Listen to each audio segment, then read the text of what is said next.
Sup, dudes and dudettes?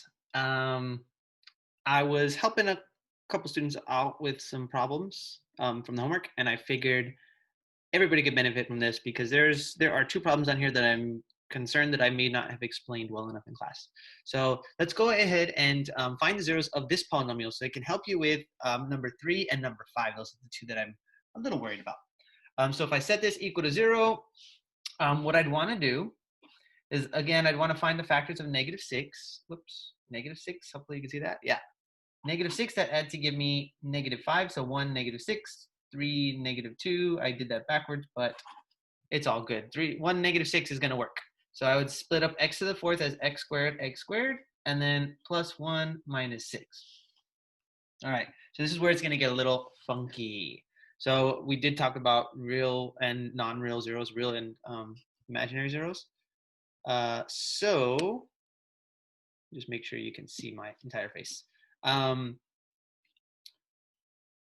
would set these equal to 0, so I'd get x squared plus 1 equal to 0, and x squared minus 6 equal to 0.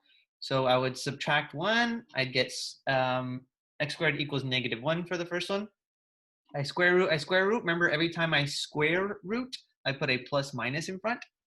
So that should get me plus minus, and then I know the square root of -1 is I. So I could put plus minus I as my answer, okay?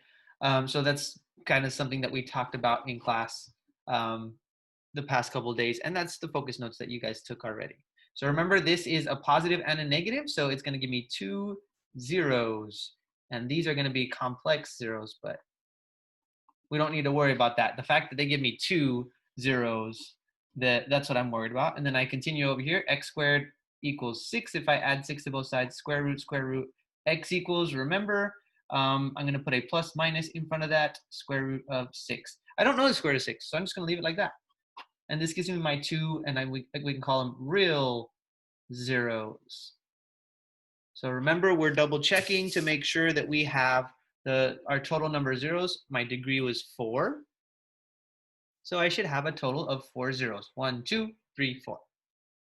All right, let's go ahead and look at another one similar to this one, but I wanted to explain the total number of zeros. All right, so hey guys, I wanted to show you a different example here for that will relate to your homework. X to the 10th minus 2x to the 5th minus 3. So the big thing here, the reason I'm showing you this example is because finding all the answers is bigger than like pre-cal. Like that's something that you would spend time doing in a higher level math class. But for now, again, I want to make sure we identify the zeros. We have 10 zeros. And then let's go ahead and solve this. And we're actually only going to be able to find the real zeros, not the complex zeros like we've talked about in class. So if I do this whole thing, this whole process where I'm finding the factors of -3 that add to give me positive, or -2, I would say 1, -3, -1, +3. This is going to be my answer. So I can go ahead and split x to the power of 10 up into the first two. So x to the 5th, x to the 5th. And then I would do the same thing. I'll bring these numbers over here, +1 minus 3, +1 minus 3.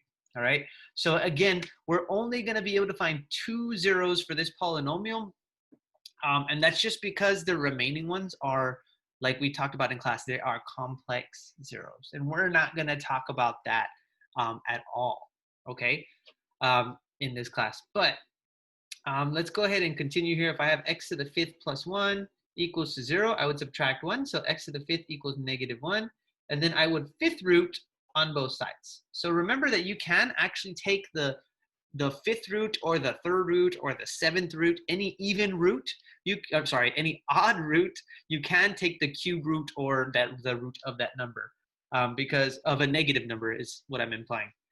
So the 5th root of -1 is actually -1 because -1 times itself 5 times gives me -1. But tell you what, I can just have you leave it like that. And this is actually my only real zero, one of my real zeros. So 1 real zero. I'll discuss the other one, and then I'll discuss why we're only going to see 2 solutions here. Okay, So again, you don't have to simplify that number. If you don't want to, you can leave it like that in your homework. So the next one we would want to do is setting this guy equal to 0. X to the 5th minus 3 equals 0. I would add 3 to both sides, so x to the 5th equals positive 3, and then I would do the same thing as the previous problem, take the 5th root on both sides, and then I'd have 5th root of 3. Again, I don't know that number. It's going to be a decimal. You can plug it into the calculator, figure it out, but you can stop there for this assignment, okay?